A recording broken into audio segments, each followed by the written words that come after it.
Welcome to part one of our do-it-yourself home renovations. We will be starting by completely tearing out and cleaning up everything that we do not want to have in the home. And as you can see in the videos, the house is pretty dirty and dusty. There's spider webs and dirt in every corner. And also we plan to open up a few walls. So we're going to be starting with the master bedroom and the walk-in closet, this blue room being the walk-in closet.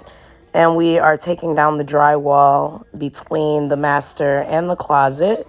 Now, the way we took this drywall down, I would not recommend doing it this way. It's pretty messy. I think that we did not fully think that through before we started just tearing into it. And we made a huge mess. So moving forward, we did not do it that way. But as you can see, we just kind of went in with a sledgehammer and a pickaxe and just tore it up.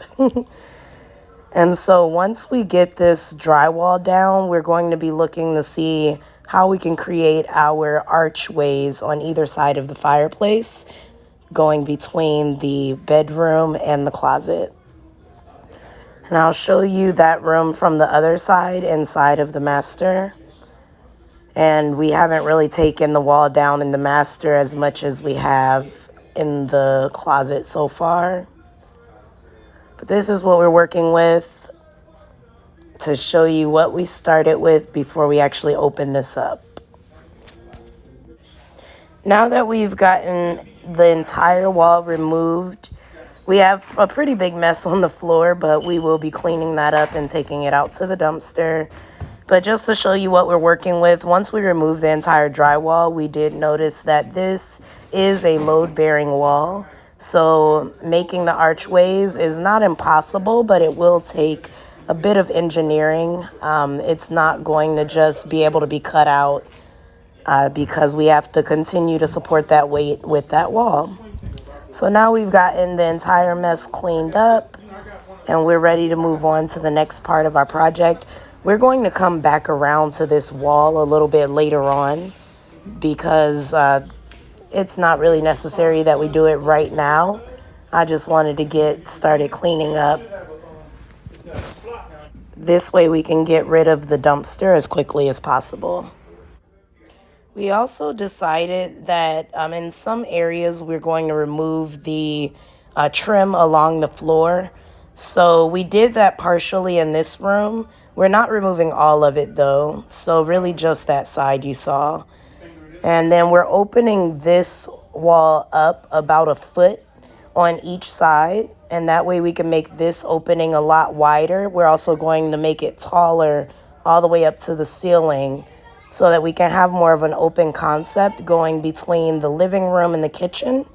And then we're also going to be doing that same thing on the opposite side of the room so that we can have that open concept between the hallway and the living room, so that the living room feels more like a living room. When I first saw this house, I felt like the living room looked a lot like a bedroom. It was a little confusing walking through, and I determined that the living room was the living room just based on where it's located and the fact that there's a laundry room in there as well. But I wanted to open that up more, make it a little more modern. So that's what this is all about. And then here we go with the kitchen cabinets. These cabinets had to go. They were full of mold and dead bugs. And then also once I remove the cabinets, you'll see the walls. There was a lot of disgusting, gross mess going on with these cabinets, on, in them, and behind them. So this is just me getting rid of the cabinets. I actually enjoyed destroying the cabinets like this. If you're looking to keep your cabinets, you obviously would not want to take them apart this way. These cabinets are going straight into the dumpster out back. So that is why I just went to town with the sledgehammer, and I was not concerned about whether or not I was destroying them. I was actually wanting to destroy them. So that was really fun. And I'm not going to show you all of them. This did take quite a while. It took me all day to get these cabinets out of here and get started on the rest. I believe it was nighttime by the time I had the walls bare. But really, I'm just taking all of this apart And then once I get the bulk of it apart, I start taking it out to the dumpster. And there we go. Going out, and I wish I would have showed some pictures or video of the dumpster. I did not take any video of the dumpster, so but it is a 30-yard dumpster that we're using, and we did fill it up to the top with all of the things that we're taking out of this house. As you can see, the walls are disgusting, so we decided that we're going to get rid of those drywall as well. Now, I have seen a lot of videos where people clean this type of thing up, but we are not professionals in that area, so we will not be cleaning that.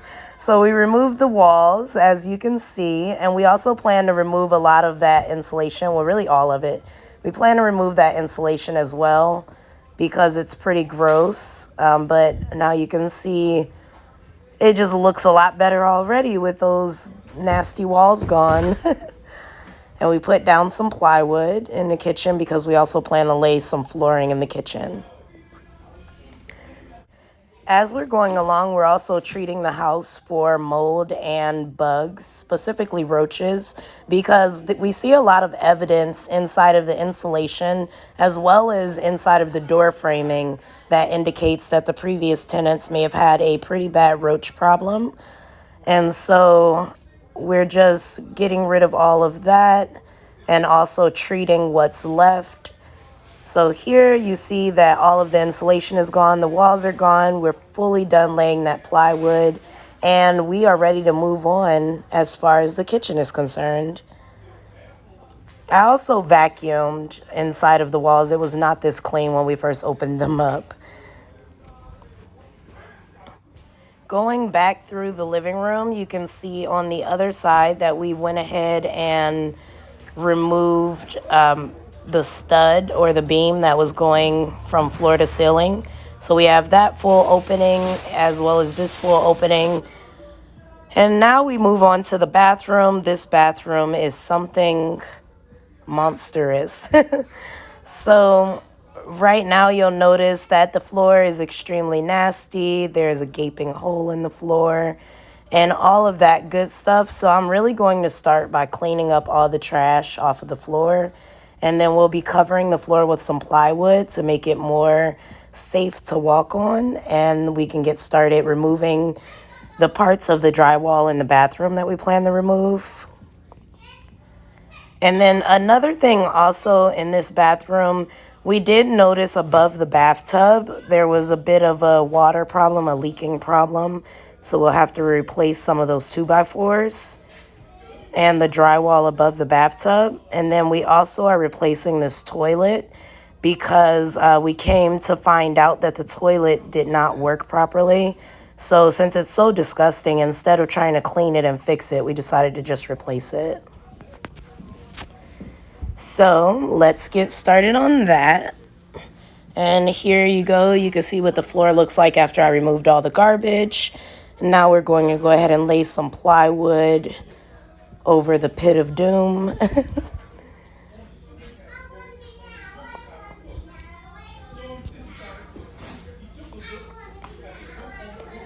All right, and then with this drywall, I wanted to show you the cut that I made. Before I started removing the drywall this time, I used a drywall knife to cut the drywall, and then I went ahead and removed it everywhere that we planned on removing it.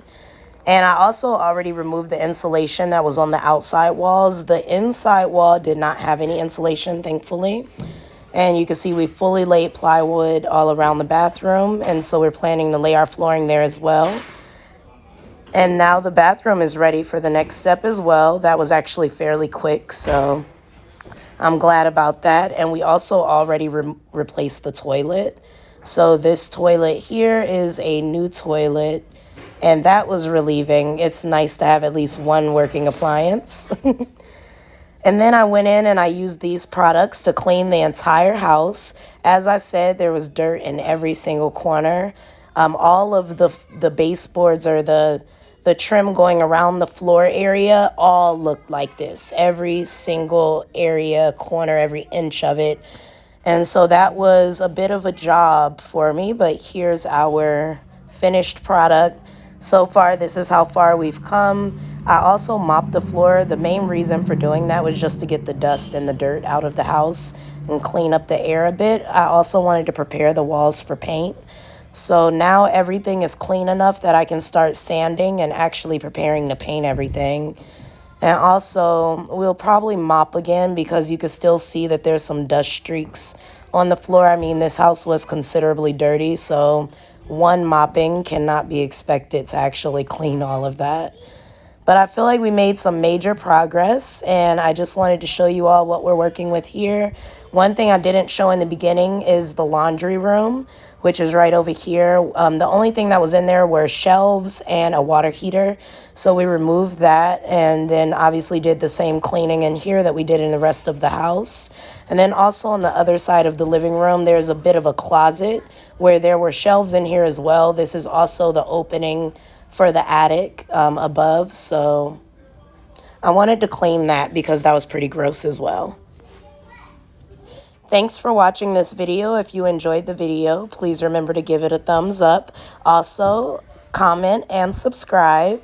And stay tuned for the next video. We'll be showing you more as we finish up our project.